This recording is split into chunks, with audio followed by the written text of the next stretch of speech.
Also, Latif, I have never, in this conversation, which is now 20 minutes in,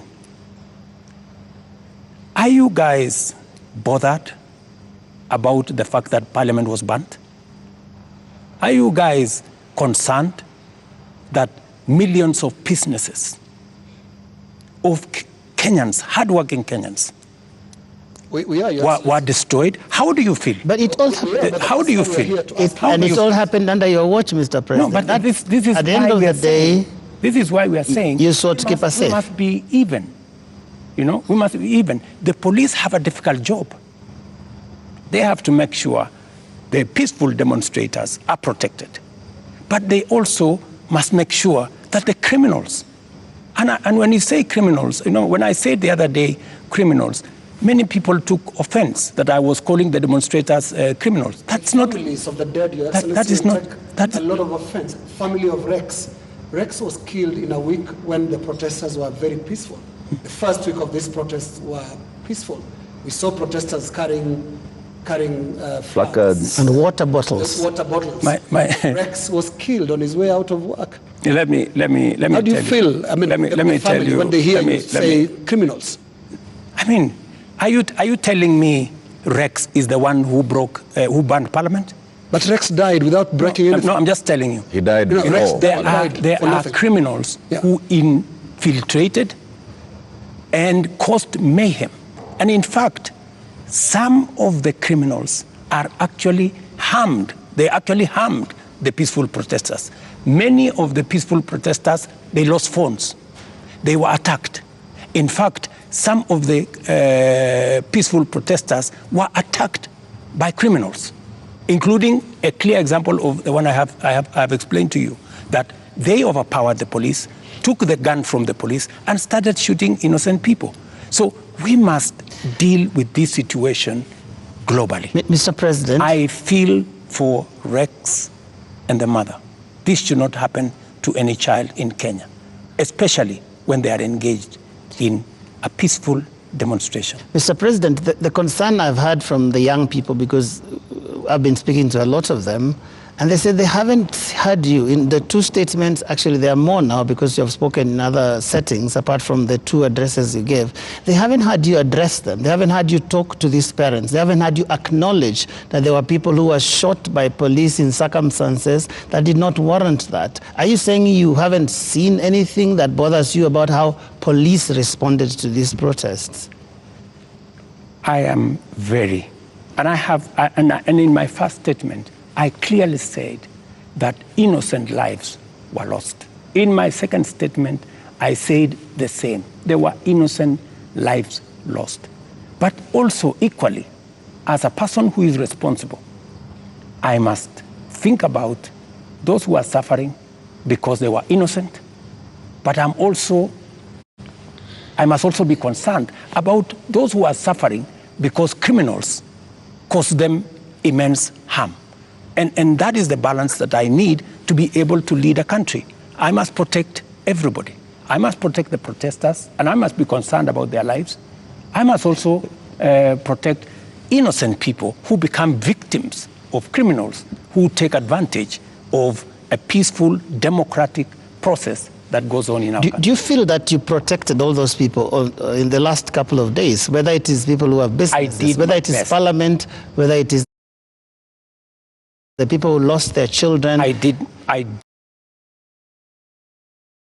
my best. If I hadn't done what I did, things would have been much worse. In fact, many people ask me, Mr. President, why did you call in the army? I mean, what choice did I have? I mean, it would have been very reckless of me in the face of the kind of harm people had gone through, the 19 lives that were already lost, in the face of a burning Chief Justice Office, Parliament, and the rest of it. I mean, it would have been very reckless of me not to mobilize every arm of government and every arm of our security agencies to protect the country and to protect lives. You acted as Commander-in-Chief. You also acted as President, head of government, and the person who took the sword and promised to protect the people of Kenya. You chair the National Security Council, which brings in the head of the police, the head of the intelligence, the head of the military, and cabinet secretaries in those dockets. Did you have information prior to Tuesday that there was going to be infiltration of the peaceful demonstrations by the criminal elements that you've talked about more than once? And if you did, what did you do about it? We had information, and that is why we prepared in the manner in which we did. If we hadn't prepared in the manner in which we did, we would not be counting 19. We would be counting different numbers. Okay. And I am telling you that the level of mobilization by criminals was heavy. In fact, many of the peaceful protesters, many of the young people, very well-meaning young people, left the town by 10, maybe 11, because they realized, and in fact you could hear them in their zelo. They were saying, guys, this is not our group. Let us go. Let us leave. You could hear them. It was in public domain that the peaceful demonstrators all of a sudden realized that the whole thing had metamorphosed into criminality. So there were criminal elements that basically hijacked. So Tuesday, Wednesday, Thursday, Friday, Saturday, it is Sunday. Mr. President, how many people are in custody on account of this?